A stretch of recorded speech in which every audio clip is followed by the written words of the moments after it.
Hallelujah. Father, we thank you, Lord, for this beautiful time. Yes, Lord, we have come with expectation. We have come with anticipation, Lord. We are waiting here for you, for that one touch from you, Lord. We know that you are here in our midst. You are listening to every voice. You are listening to every heart's voice that is being echoed here in this place. You know our thoughts. Lord, everything is bare and open in your presence. Lord, our hearts are open in your presence, Lord. You know every care, every anxiety, every burden, everything that we have come carrying with. And this afternoon, we know, Lord, that we have a God who cares for us. The King of Kings, the Lord of Lords, the great I am, the Rock of Ages, the great and mighty God. We know He cares for us. And Lord, we are aware of your presence here in our midst. We know that even as we look to you, Master, you are changing hearts. You are touching hearts. You are touching our minds, our bodies, our emotions. Even as our gaze is upon you this afternoon, Lord, we pray that you will invade our lives. You will invade our thoughts. You will invade everything about us, Lord. We commit everything into your hands this afternoon. What a joy to know that we have hope. Even beyond the grave, there is hope. Because, Lord, as the Bible says, death could not hold you, the grave could not keep you. Yes, Lord, you were victorious. You have victory over death, over sin, over shame, over guilt, over condemnation, over disease, over everything that keeps your people in bondage. And this afternoon, by the power of your word, Lord, you are going to set us free from every work of darkness. You're going to release your people from every infirmity. Even as every eyes are upon you, the maker of heaven and earth, Father, we know that our help is on the way. We know that our answers are on the way. That the answers to our prayers are already on the way. You have dispatched your holy angels in response to our prayers already. We know, Lord, that you are a God who cares for us. We thank you. We thank you for your awesome presence in our midst. We thank you that even at this time, waves of love covers us, Lord. Lord, even at this moment, we are able to experience your love surrounding each one of us, in our own homes, in our own places where we are listening to this message. We know, Lord, that you are touching each one of us, wherever we are, at the point of our need. We trust you with all of our hearts. We commit everything into your hands this afternoon. Thank you for each person who could join us on this online session. Touch our hearts, touch our lives. We wait for you, Lord. We await with expectation to receive from you this afternoon. We love you, we worship you, we honor your holy name. In Jesus' precious name we pray. Amen. Thank you for joining us once again. Thank you. And I welcome each one of you. It's truly a joy to be able to meet with each other. Yes, the title of our message this afternoon is Because He Lives. Amen. We just celebrated Easter, and this message, I believe, comes to us at such a time as this, where we are being surrounded by different kinds of challenges. We call these unprecedented times. So I believe that this message meets us. God is speaking to each one of us as we are being surrounded by these challenges, by these perplexities, by these uncertainties, the good news is that as God's covenant people, as his covenant children, you and I can remain confident that in the midst of all of that is happening, around us, there could be uncertainties, there could be chaos, there could be confusion, there could be shaking, as the Bible calls it. But in the midst of all of this, you and I can remain confident. And that's because we have a God who lives in our midst. Amen. So I just want to start this message with our key verse from John 14. John chapter 14, verse 18 to 19. I will not leave you as orphans. I will come to you. In a little while, the world will see me no more, but you will see me. Because I live, you will also live. So even as we read the entirety of John chapter 14, we see that it begins with a word of comfort. Let your hearts not be troubled. Let not your hearts be troubled. And the Good News translation says, do not be worried or upset. And as we read on to verse 18, he says, I will not leave you as orphans. So at the outset, even as believers who have walked with Christ, I believe, and I'm sure you would agree, that there are many times where we feel troubled, where we feel worried, where we feel unstable. Sometimes we even feel orphaned. And I believe that's part of our Christian walk, and hence Jesus addresses that. He addresses that in this passage, and we see that he begins the chapter with saying, do not be worried, do not let your hearts be troubled. So maybe you're listening to this message, and there's something that you're being troubled with. You are feeling distressed in your spirit. You are worried about something. You are upset about certain things that has been happening, or there could be a lingering feeling, an orphaned feeling, a feeling that you are all alone through these times, or you're carrying a heavy burden, too heavy for you to even bear. If that is you, then this message is for you. You are here for a reason, and I believe God is going to speak to you through this message. This message could be an answer to many of our questions, your questions and my questions like, is God really there in our midst? Is he here among us? It's strange, but many times it's true that in moments of distress, in moments of when we go through a tragedy, or when we are in a state of deep uncertainty, like the one we are in now, where there is chaos, where there is confusion, we actually begin to wonder, Lord, how is it that I'm not able to sense your presence? Are you really there? Are you really there in our midst? If you are there, then how come all this is happening? Why all this confusion? Why all this chaos? Why all this darkness? Now, even as we look into the Old Testament, we see that there were many instances where God's people, the Israelites, had similar doubts. One such example we can draw from Exodus 17, where these people who were former slaves in Egypt, as they are journeying through the desert, they come to a place where they find no water. They have been walking for days, and they are hungry, they are thirsty, they're looking for water, but they don't find water. So they become desperate, they become angry, and they question this: is God in our midst? Has he left us all alone to just fend for ourselves? Is it true that God is just going to let us die in this desert? Why would we ever leave Egypt? If this was the very reason why he brought us to the desert, he brought us all the way from Egypt for us to die of thirst in this desert.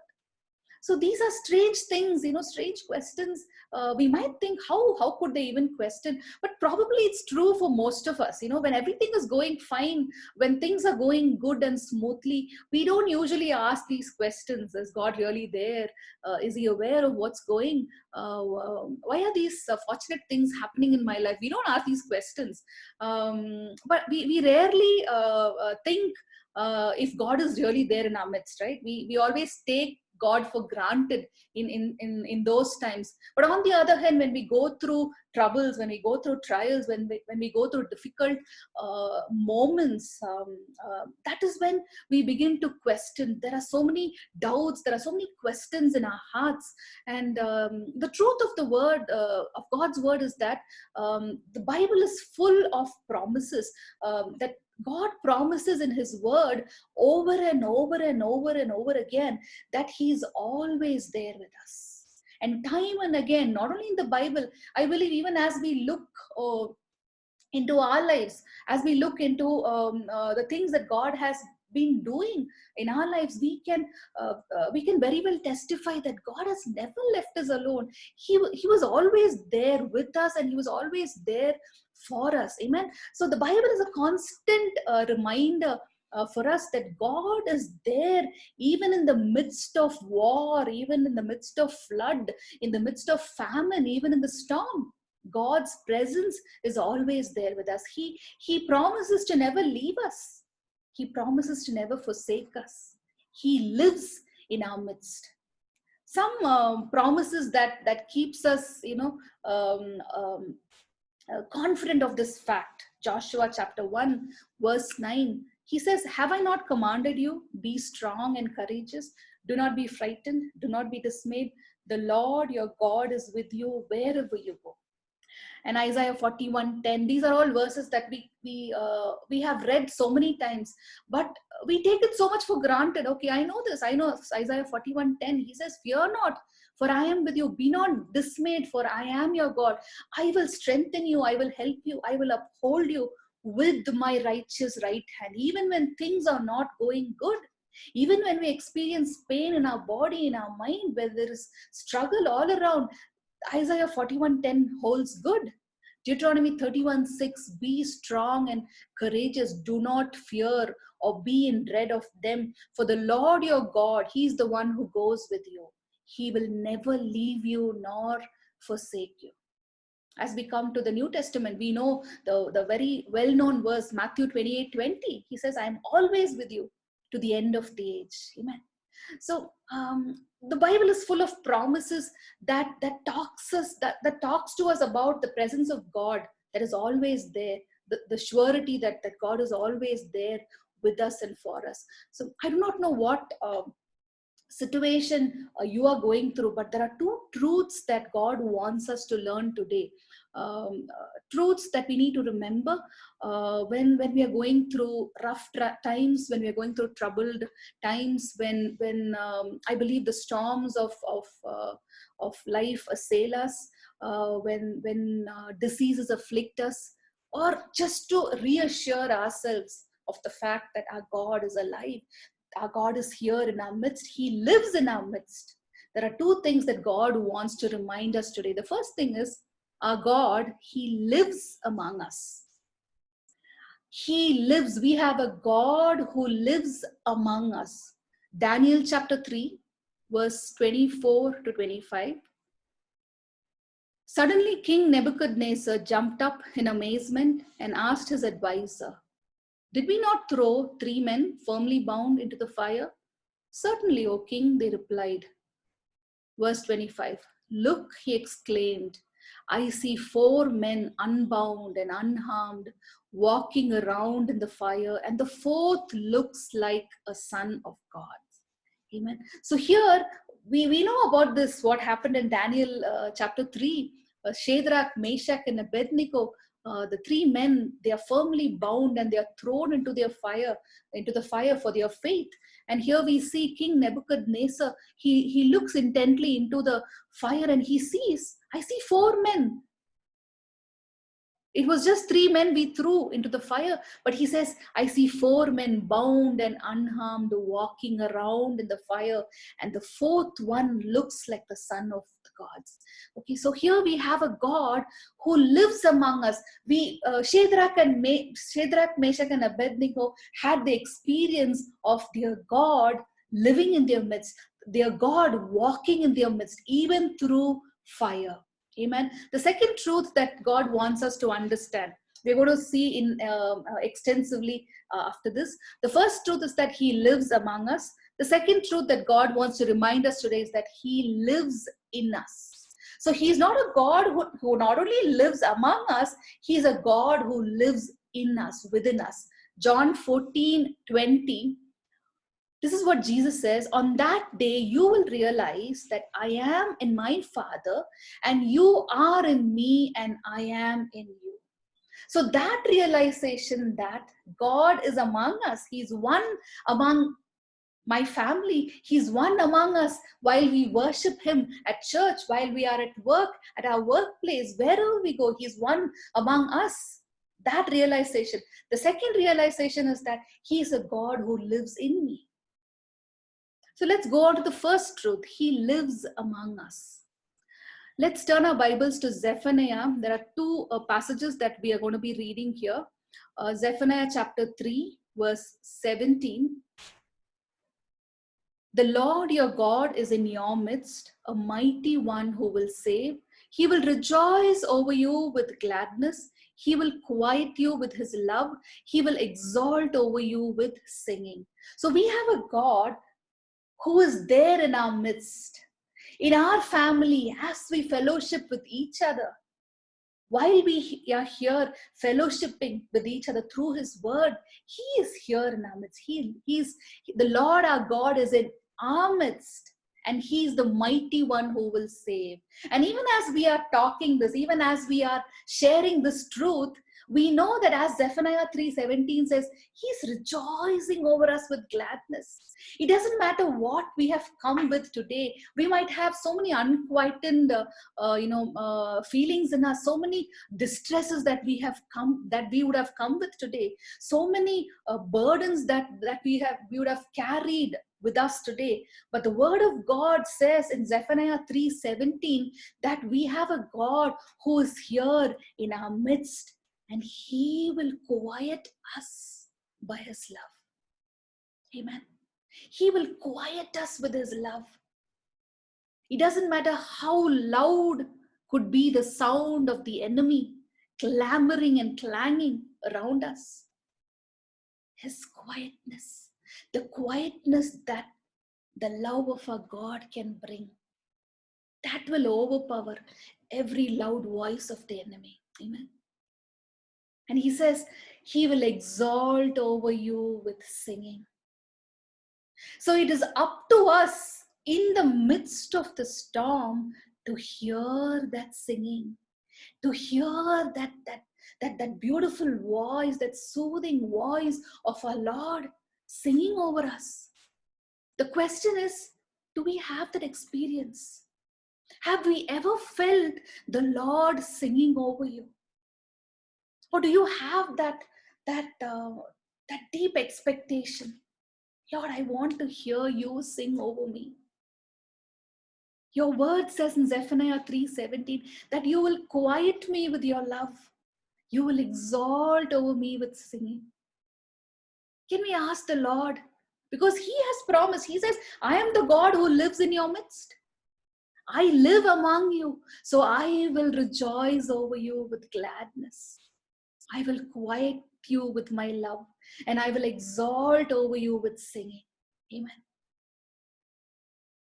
The next passage is what I shared earlier at the beginning of the service in Psalm 46. And in the last few days, I've been reading this Psalm quite a bit. I do not know why, but there's so much that the Lord has been speaking to me through this very Psalm. It's one of my very favorite Psalms in a very long time.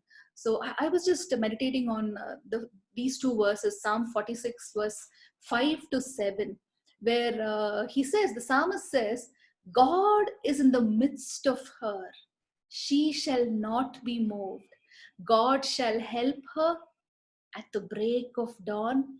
Nations are in uproar, kingdoms fail. He lifts his voice and the earth melts. The Lord Almighty is with us. The God of Jacob is our fortress. Amen. Right now there's so many things happening around us. Sometimes when we think about the extent of the the situations that go around us, that raise around us, sometimes we feel that we will even lose our minds. There's so much happening that many times we don't make sense of where are we heading to. Many people are getting into depression, not knowing where and what and how, what's next. There is no they don't find any reason to wait. There's no reason to move on. So many of them have quit, not willing to just wait.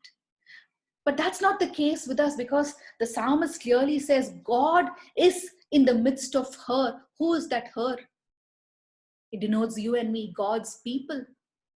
And because God is in our midst, he says we will not be moved. Amen.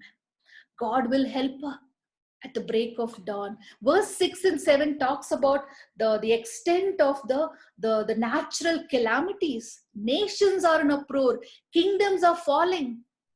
But he says, the Lord, he lifts his voice. At the sound of his voice, he says, the earth will melt. Amen. So it doesn't matter what you're surrounded with today. It doesn't matter the intensity of the disease. It doesn't matter the intensity of the problem that is surrounding you. When God lifts his voice, he says, even the earth will melt. The mountains and the hills shall melt like wax in the presence of our Lord. Verse 7, the Lord Almighty is with us. Amen. So this is a beautiful promise that God is giving us. The her here defines the people of God, God's people, the city of God. We spoke about the city of God, the New Jerusalem, in our last session. So this her, God is in the midst of her, denotes us, his bride, his people. So if God is in our midst, we will not be moved. What a precious promise to hold on to. That God is in the midst of us and he is in control. He is in control of every situation. In Leviticus 26 verses 11 to 12, this is what God says. I will make my dwelling among you and I will walk among you. I will be your God and you shall be my people. If God says, I will make my dwelling among you, if God says, I will walk among you, I will be your God and you shall be my people, he will do what he says. Because God is interested in having a deep relationship with his people. He's not a God who wants to be far away. For him, proximity matters. He wants to be close to us. He wants to dwell with us. He wants to have a relationship with us. He wants us to be his dwelling place. And I believe this is exactly the picture of what we see in the Old Testament about the tabernacle. Well, the tabernacle, as we see it, was not just a mere building or a tent where people could just go and have some religious service or some traditional services happening. God wanted the tabernacle to be a place where he could dwell in their midst, where he could be among his people. Amen. So we have a God who wants to dwell in our midst. So today he wants us to he's reminding us of that fact that he lives in our midst. He is there in our midst. Zechariah chapter 2 verse 10. We read, sing and rejoice, O daughter of Zion, for behold, I come and I will dwell in your midst, declares the Lord. What a joy that this God, the God of the universe, Yahweh, God of heaven and earth, El Shaddai, Elohim, Adonai, the great and mighty God, he wants to dwell in our midst. He wants to dwell in our family, in our church. He wants to be a part in everything that we do. Do we have that experience? Do we have an experience of this great God living among us, living amidst our family, in our workplace, in our schools, in our colleges? Do we have that encounter? Do we have such an experience? Because when we live with that perspective, when we live with the perspective that we have a God who's living in our midst, everything about us changes. We wouldn't talk the way we talk. We wouldn't do the things that we usually do. Our everyday lives will be just governed by that very knowledge that the Most High God is dwelling among us. In the New Testament, the Gospel of John, we see it begins with in John chapter 1, it begins with, in the beginning was the Word was with God, and the Word was God. He was in the beginning with God. All things were made through him, and without him nothing was made that was made. Verse 4 says, in him was life, and the life was the light of men.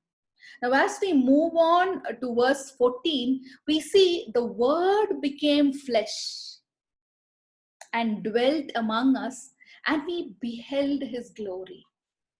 So this living Word became flesh in order to dwell in our midst. The question is there an encounter with this living Word? We know he lives. Do we have an encounter with this living Word who's living in our midst? Do we know him personally as God with us? Do we know him as Emmanuel, God with us? Now we read in Revelation 21, Revelation 21 verse 3, and I heard a loud voice from the throne saying, behold, the dwelling place of God is with man. Isn't that awesome that this holy God is here in our midst, making his dwelling with such a poor, sinful, fallen, sick, prodigal man and woman just like us? So what happens when God dwells among us? What are the changes that happens? There has to be something that happens with this revelation, right? When I know that God is living in the midst of us, in the midst of my family, he's a central part. He's very much here, living in my family. He's there with me wherever I am, at my workplace, at the place where I minister in my church. He is there with me when I pray. So what happens? What changes me? What are the effects of this revelation? Now, going back to Psalm 46, God is in the midst of her. So if that happens, the word of God says she will not be moved. So when we walk with that revelation that God is living in the midst of my life, in the midst of my family, I will not be moved. I will not be destroyed. I will not be defeated. Amen. This doesn't mean that we will be free from problems. It doesn't mean that this revelation is going to keep me or insulate me from problems. No. In Daniel 3, we saw Shadrach, Meshach, and Abednego still were thrown into the fire. But the fire could not consume them because of the presence of the fourth man, the Son of God in their midst. Amen. And I believe Psalm 46 also kind of resonates the same feeling. The mountains being moved into the sea, the earth being removed, kingdoms tottering, mountains being completely uprooted. He talks about a situation where everything in the natural is shaking. Nothing seems steady. But in the midst of that shaking, in the midst of that instability, he talks about a group of people and he says, she will not be moved. Amen. So if God surely is in the midst of his people. God surely is in the midst of our lives today. Now, when we walk with that knowledge, then the Bible clearly says that we have the stability to outlast, to outlive every other force, every other power. Amen. We will have the ability and the authority to stand firm even when things around us seems to be crumbling down. That's what happens when God is in our midst. So today we can boldly say, in the midst of this chaos, in the middle of this pandemic, we can boldly say, God is in the midst of my family. I will not be shaken. We can boldly declare, God is in the midst of my business. I will not be moved. We can boldly say, God is in the midst of my life. No disease, no infirmity can touch me. Amen. We can boldly say. Psalm 116 verse 6 says, the righteous will never be moved. Amen. That's the confidence that we have. Because even in, I believe in Matthew 16:18, this is what Jesus talks about his church. He says, I will build my church and the gates of hell shall not prevail against it. Amen. What a wonderful confidence that we can have, knowing that we have a God who lives in our midst. Secondly, because he lives among us, our help comes from him alone. Now, even as we look at scriptures, the entirety of Bible, verse by verse, I believe it reminds us over and over and over again the futility or the foolishness of looking to anyone or anything else for help. Other than God, we have no other help. In Psalm 60, verse 11 to 12, this is what the psalmist says. Give us aid against the enemy, for human help is worthless. With God, we will gain the victory and he will trample down our enemies. Now today, that's a testimony that we can boldly declare. As the psalmist declares, he says human help is worthless.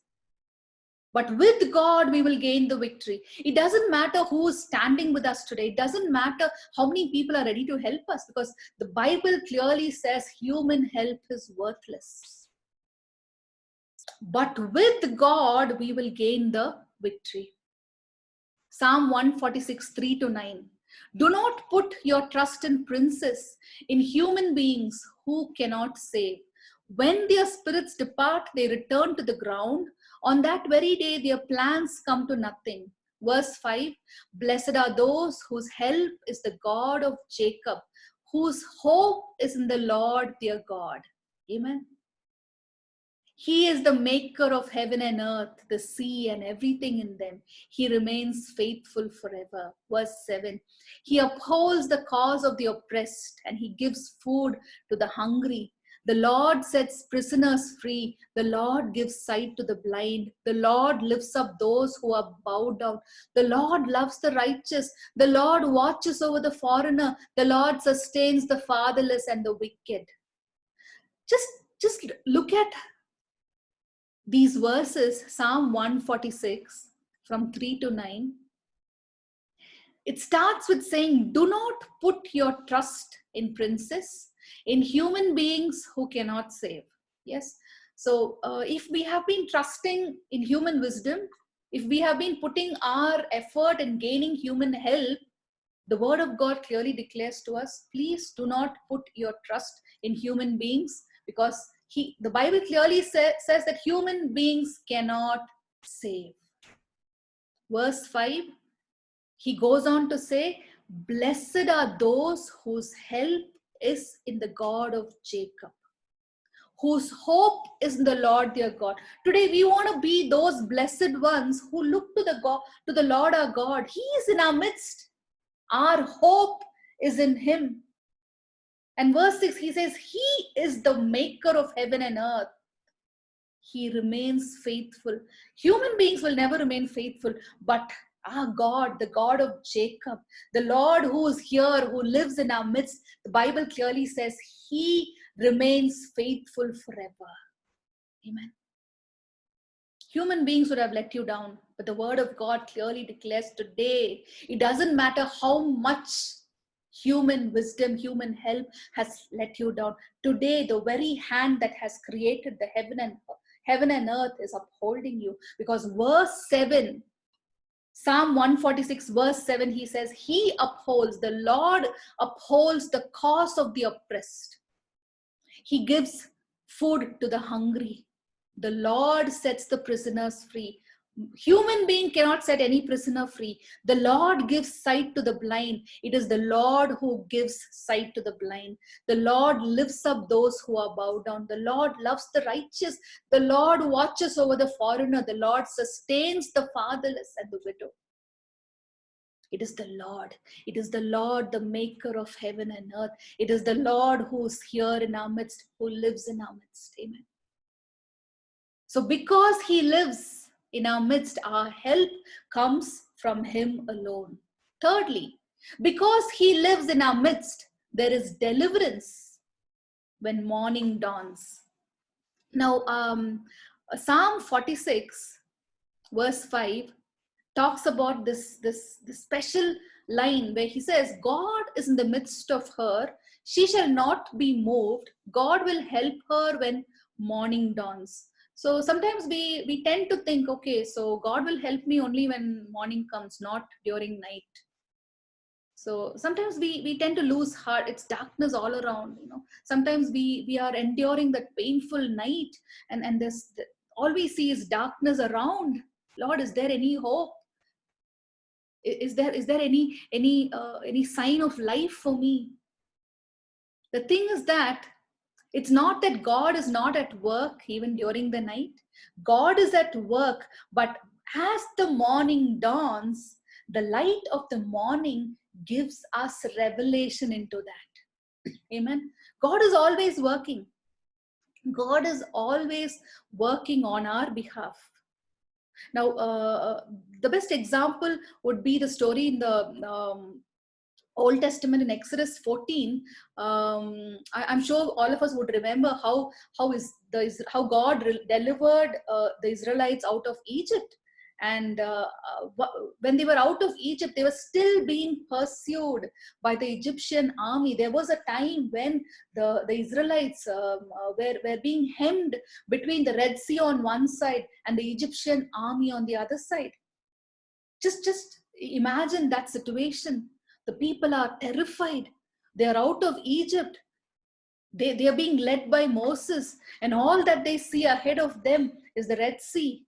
On the other hand, they are seeing the Egyptian army pursuing them, and all night long the battle raged. There was intense struggle. Now, as we read into those verses intently, as we listen to those verses, Exodus 14, 19 to 21, we see that God was always at work. Excuse me. Then the angel of the Lord, who had been traveling in front of Israel's army, withdrew and went behind them. The pillar of cloud also moved from in front and stood behind them, coming between the armies of Egypt and Israel. Throughout the night, the cloud brought darkness on one side and light to the other side. So neither went near the other all night long. Verse 21, then Moses stretched out his hand over the sea, and all that night the Lord drove the sea back with the east wind and turned it into a dry land.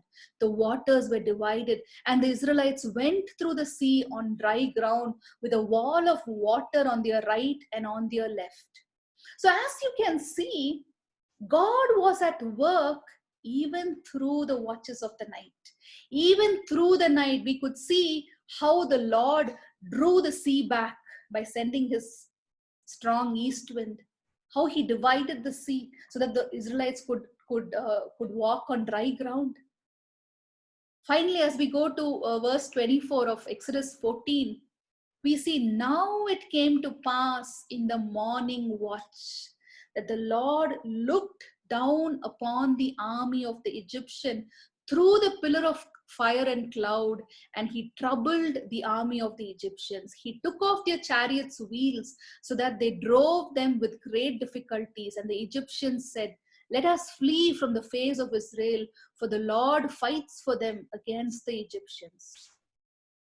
Now, this could be your very experience today. You might feel that there is that you are enduring a painful night right now, that the enemy is pursuing you all over, just like the way the Egyptian army was pursuing the Israelites all night they had to endure that.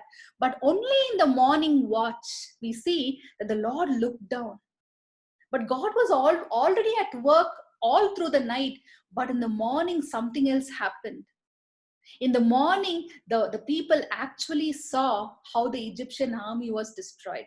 Because verse 27 says, "As Moses stretched out his hand over the sea, and when the morning appeared, the sea returned to its full depth, while the Egyptians were fleeing into it. So the Lord overthrew the Egyptians in the midst of the sea." Now, the Lord overthrowing God's enemies, the enemies of God's people, could be seen only in the morning. But all night through, the battle was raging. All night through, God was at work. But in the morning, there was a complete manifestation of how the Egyptians who were trying to flee, they were completely destroyed. The waters covered the chariots, the horsemen, and all of the Pharaoh's army. Not even one of them remained. The waters covered them and completely destroyed them. Amen. So the same God who looked upon the tormenting Egyptian army is also looking upon your oppression. He knows what you're going through. He will trouble the troubler for you. He did that then. He will do it for you. He will fight for you. The same God who fought the Egyptian army will fight for you. Amen. Amen. That is who our God is. We have a God who lives in our midst. And because he is there in our midst, we will see deliverance when morning dawns. Just wait, just hold on. Your morning is still on the way. Your morning is there, almost there. You're going to see at the dawn of the morning, the Egyptian army being completely destroyed. Supernatural deliverance, supernatural help, which will not have any human explanation. And that is going to be your testimony and my testimony. At the break of the day, God will help her. Amen. God is in the midst of his people, and God will fulfill his promise to his people. Amen. Hallelujah. Next, fourth point. Because he lives, we know that he will surely come.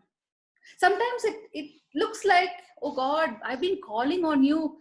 How come you've not answered my prayer?" It may seem that he is not coming to my help, to our aid immediately, but he will come. Sometimes, just like the way the Israelites had to go through, we have to go through a night of hardship. We might have to go through a night of battle before we get to see the break of day. The night might seem to be long. It might seem to be endless. But we have to remind ourselves, remind each other that dawn is ahead. And that's why we are here. We are here not only to remind ourselves, but to remind each other that the dawn of the day is ahead. With the dawn of the day will come his supernatural help. Amen. I believe that's what the psalmist boldly declares in Psalm 30 verse 5.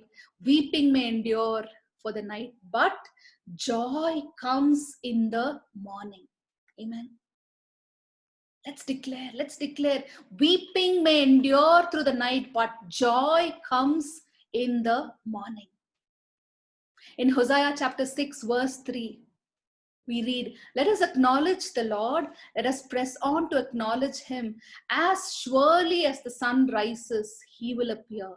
He will come to us like the winter rains, like the spring rains that water the earth." Today our lives might look as dry. But as Hosea declares, he says, as surely as the sun rises, he will appear.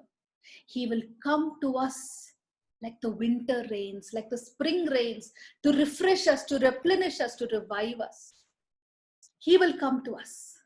Amen. Let's be confident that God is on his job, working on our behalf. He will come. It might seem that he is delaying, but our God is faithful. He's an on-time God. He's always there on time.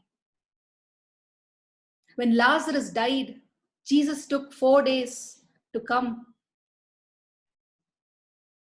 And there was no hope. There was no hope for any revival. But there was something that Jesus wanted to teach that group of people, Martha and Mary. And through Martha and Mary, he teaches us that if we believe, we will see his glory. Amen. Because he is a God who lives in our midst. Malachi 4:2. But for you who fear my name, the Son of Righteousness will rise with healing in his wings, and you will go free, leaping with joy like calves let out to pasture. This is the promise that God is giving you and me, that for us who fear him, the Son of Righteousness, we might be going through a season of darkness. We might be going through a season where we feel nothing is happening, nothing is changing. Everything looks the same. Lord, are you really working? Where is my help going to come from? This is God speaking to us. He says, but for you who fear my name, the Son of Righteousness will rise on you with healing in his wings. And he says, you will go free, leaping with joy like calves let out to pasture. Yes, he lives in our midst. He lives in our midst. And because he lives in our midst, because he lives among us, we will go free. We will go leaping with joy like calves let out to pasture. Amen. Let's declare that. Let's declare that. Because the word of our testimony is what is going to give us that relief. So let's declare that God, the God who lives in our midst, he's going to rise with healing in his wings. And we will go leaping like the calves let out to pasture. The second truth, as we saw, the first truth that we saw was he's a God who lives among us. The second truth that God wants to remind us today is that he not only lives among us, he lives in us. He lives within us. In the New Testament, in 2 Corinthians chapter 13, verse 5, 2 Corinthians chapter 13, verse 5, we see Apostle Paul asking the Corinthian church, the believers, this question. Do you not realize about yourself that Jesus Christ lives in you? Now, in another version, this is what we read. Paul says, test yourself. Do you not know that Jesus Christ is in you? So today the same question is being posed at us. It is like Jesus is asking, the Holy Spirit is asking us, test yourself. Don't you know that Jesus Christ is in you? If you know that, then how come you go into depression? How come you lose hope? So while he's writing this, Jesus Christ is in you, I believe Paul was not speaking metaphorically. He literally means the dwelling of Christ in the believers. Jesus actually lives in his believers. So like the Corinthian church, today we believers need to realize this fact for ourselves. Christ isn't some third person who's there, some kind of helper who will only come to us in time of need. He actually lives in us. He lives in us at all times. And the Bible is a sure testimony of this fact, that we have a God who lives in us. And because we have a God who lives In us, we have nothing to fear. Again, going back to Psalm 46, though the earth melts, though the mountains be shaken and fall into the sea, yet we do not fear. So the psalmist could boldly declare that because he knew that his Savior lived in him. Amen. Galatians 2:20 talks about this. And Paul was so confident of this fact because he says, I am crucified with Christ.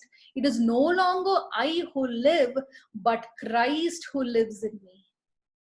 And the life which I now live in the flesh, I live in faith, the faith of the Son of God who loved me and gave himself up for me. So when we live with this understanding, I'm crucified with Christ. It is no longer I who live, but it is Christ who lives in me. When we live with this understanding, nothing matters. There is no fear of disease. There is no fear of death. There is no fear of the oppression of the enemy. We are confident because it is not me. It is Christ who lives in me. If the enemy has to touch me, it has to touch Christ who is in me. And I don't think the enemy has even the guts to do that. Satan does not have the guts to touch me because in me lives Christ. Amen. So whatever I face, Jesus faces it with me. Whatever I endure, Jesus endures with me. Amen. He lives in me. What a confidence, what a strength this revelation gives to us, especially at these times. It is not me, it is no longer I, but Christ who lives in me. And I believe we need to keep declaring this over and over and over again until the enemy believes that. Until the enemy understands, okay, yeah, she makes sense. So let's begin to declare that. Because the enemy needs to know this fact. It is no longer Ramya, it's no longer her, it's no longer so and so. It is Christ who lives within them. There's no point in me touching them. There's no point in me touching their bodies. There's no point in me touching their minds. Nothing by any means can touch them. So declare this over yourself till the enemy comes to a conclusion. The enemy understands, the enemy learns this truth. Teach the enemy what he needs to know. Amen. It's time to stand up, carrying the word of God as a sword and fighting this battle, not defensively alone, but offensively. We got to go offensive. We got to go offensive against the enemy, saying, it is not I who live. You can touch me, but you can't touch the Christ who lives in me. Because the life which I live now in the flesh, I live in the faith of the Son of God who loved me and who gave himself up for me. Amen. Hallelujah.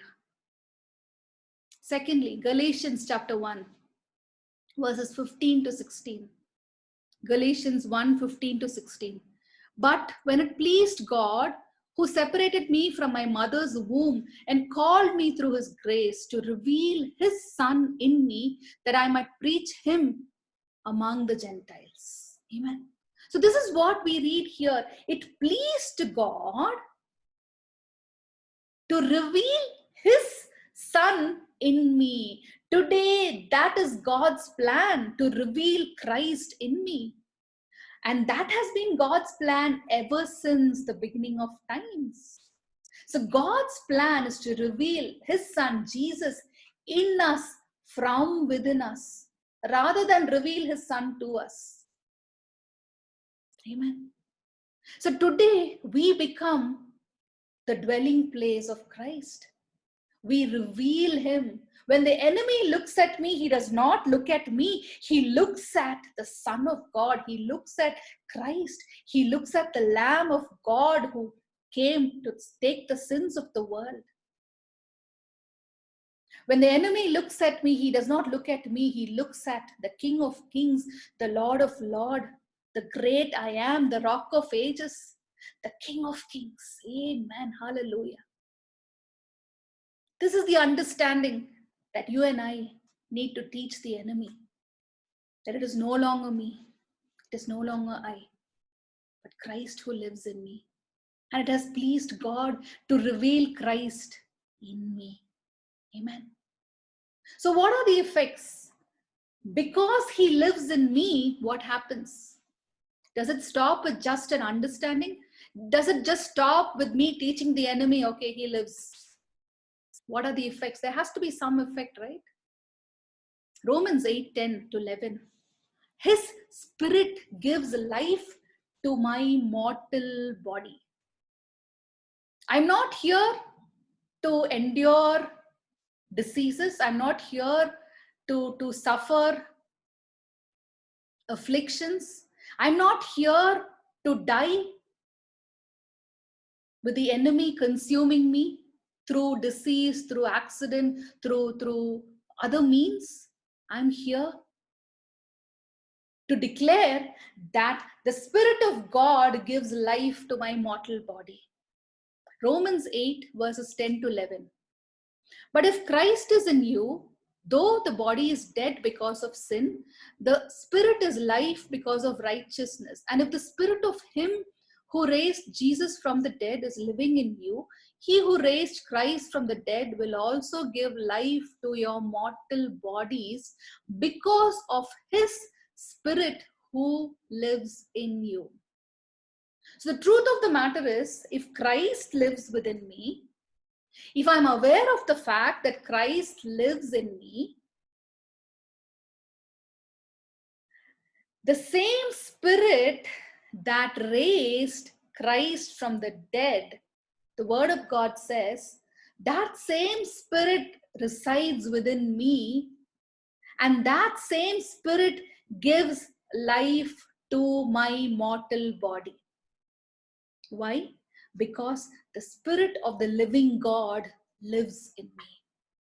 So I've been made, this body that we have has been made to carry the spirit of the living God. When I believe in Christ, the day I receive Christ as my personal savior, Jesus begins to live within me. His spirit begins to reside within me. This becomes his permanent dwelling place. And because his spirit resides within me, his spirit gives life to my body, to my mortal body. This is something I believe that we need to walk with. This is a declaration that we need to walk with. That the Spirit of God lives within me, and this Spirit will give life to my mortal body. I believe we got to declare this till we see healing in our body. It doesn't matter what we are enduring today. It doesn't matter what we are suffering. It doesn't matter what the doctor has given report about. It doesn't matter what the medical industry is talking about. The things that we are going through in our body. The word of God clearly says that he who raised Christ from the dead, that spirit, the same spirit lives within me. And that spirit gives life to my body. I speak it into every organ in my body. My body is meant for abundant life. Amen. Amen. Hallelujah. So, what are the effects of knowing that Christ lives in me? That his spirit gives life to my mortal body. First. Secondly, because he lives in me, there is hope of glory. Colossians 1:27. Colossians 1:27. To them, God chose to make known how great among the Gentiles are the riches of this glory, of the glory of this mystery, which is Christ in you, the hope of glory. He talks about this as a mystery. He's saying the riches of the glory of this mystery, which is Christ in you, Christ in me, the very fact that Christ is living within me, that's the hope of glory. What is glory? The term glory is just a definition of who God is, all the attributes of God and what he does. Amen. So in our perspective today, in what we are dealing with today our focus is healing and deliverance. So when we talk about glory, healing and deliverance is a display of God, is a display of God's glory in our lives. Amen. So when Paul says Christ in me is the hope of glory, he means to say that healing and deliverance is also a display of God's glory in my life. Amen. So because he lives in me, all my darkness can be changed to light. Hallelujah. Because he lives in me, his spirit quickens my mortal body. Every soul, every cell, every organ is being quickened by his spirit. Because he lives in me, there is hope of glory. There is healing and deliverance. Healing is mine because the healer lives in me. So these are different perspectives of understanding the very aspect that God lives in me. And because he lives in me, I have access to everything that God has: healing, deliverance, provision, protection, preservation, everything.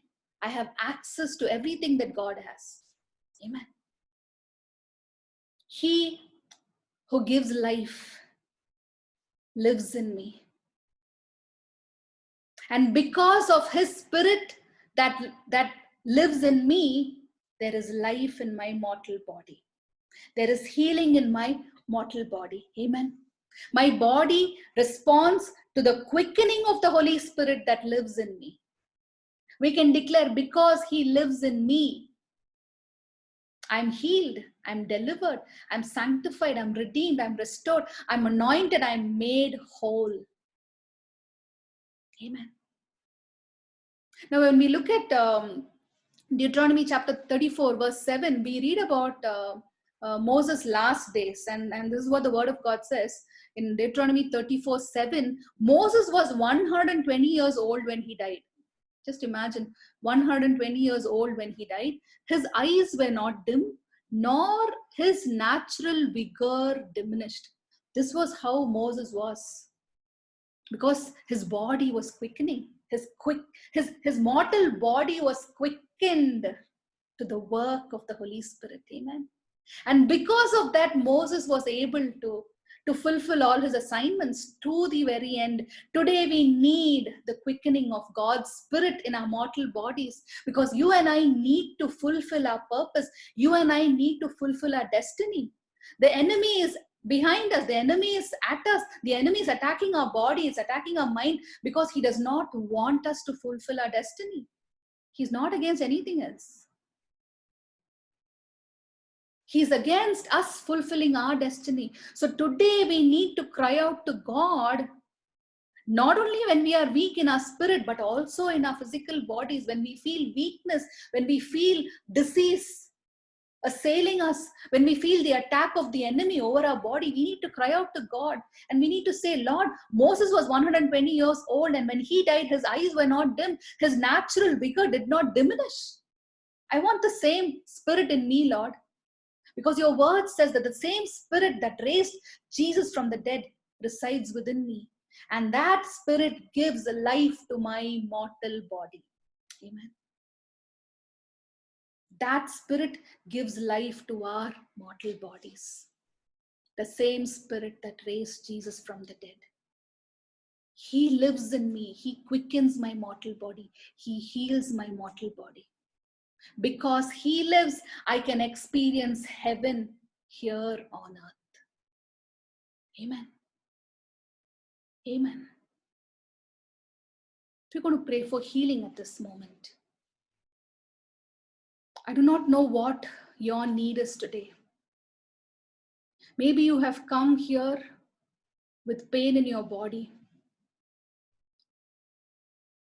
Maybe you've come looking for healing, looking for some answers to some questions. Maybe you are here because you have a burden in your heart. You're going through some struggle. We're going to pray. It doesn't matter what you're battling with. The Spirit of the Lord is here in our midst. And as Romans 8:11 says, if that same Spirit that raised Jesus from the dead resides within us, the Bible declares that that Spirit gives life to our mortal bodies. Lay your hand on that part of your body that you need healing.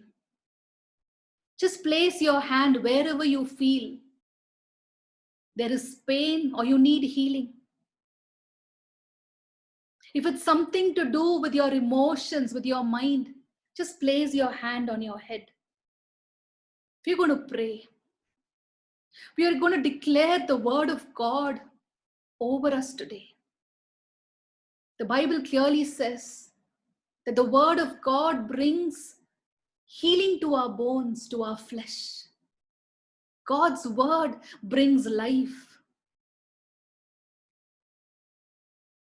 Even as we read in Genesis 1, we see that in the midst of darkness, in the midst of emptiness and voidness, the Spirit of the Lord was hovering over the waters. The same Spirit is hovering over us this afternoon.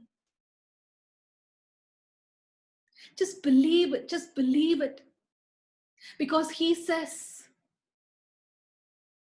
that the same Spirit that raised Jesus from the dead will give life to our mortal bodies. That same Spirit is here in our midst. He's here in our midst. And He's come to heal us. He's seen your tears. He's seen your misery. He's heard your cry. He's seen your pain. And He wants to heal you today. He wants to deliver you today. He wants to remove every oppression that has been hurting you, every darkness that has been tormenting you. He wants to release you from every assault of the enemy. He wants to remove you from the lies of the enemy. He's come to set you free. The Spirit of the Lord is here in our midst. Hallelujah. Hallelujah. Receive it, receive it. Receive it wherever you are. Wherever you are listening to this message, receive it. It is the Spirit that gives life. The Bible says the flesh counts to nothing. And here we have our God who's living in our midst. And His Spirit gives life to our mortal bodies. Father, we receive your touch. We receive your touch. We receive your healing into our body, into our mind, into every cell of our body, Lord. We pray that you will touch us. We pray, Lord, that you will revive us. You will restore us, Lord. You will restore us. Your word says clearly that you are a God who restores us. Your word says that you are a God who heals us.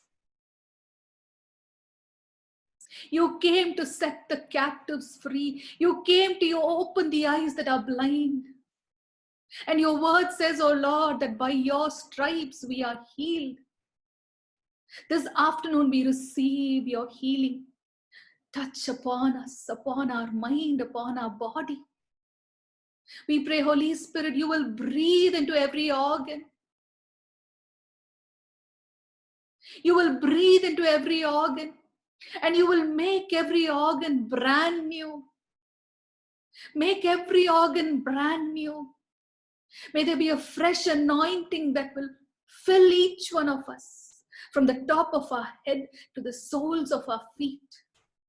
Every cell in our body receive your healing touch. Thank you, Lord. Thank you for touching us. Thank you, Lord. Thank you for touching us. Thank you, Lord. Thank you for all that you are doing in our midst. Thank you for releasing us from every captivity. Thank you for restoring us to our rightful places. Thank you, Lord, for anointing us with your oil of love, of peace, of joy. Thank you for satisfying us, Lord, with your presence this afternoon. Thank you for every healing that we have received.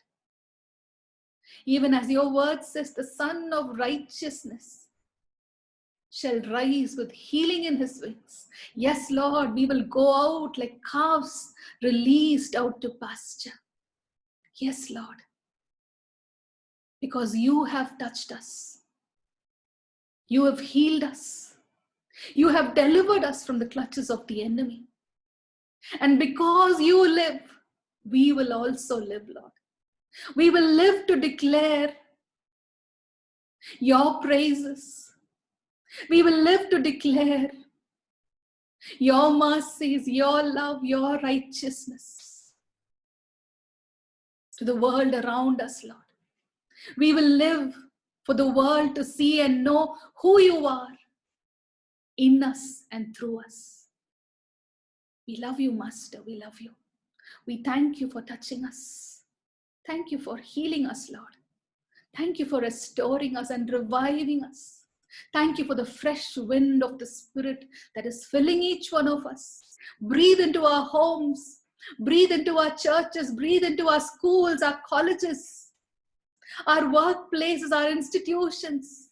May there be a fresh fire that will purge us through, Lord, and remove every touch of the enemy.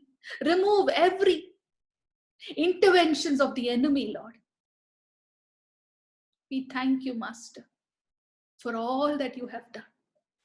We worship you, we love you, we adore you. In Jesus' precious name we pray. Amen, amen. We will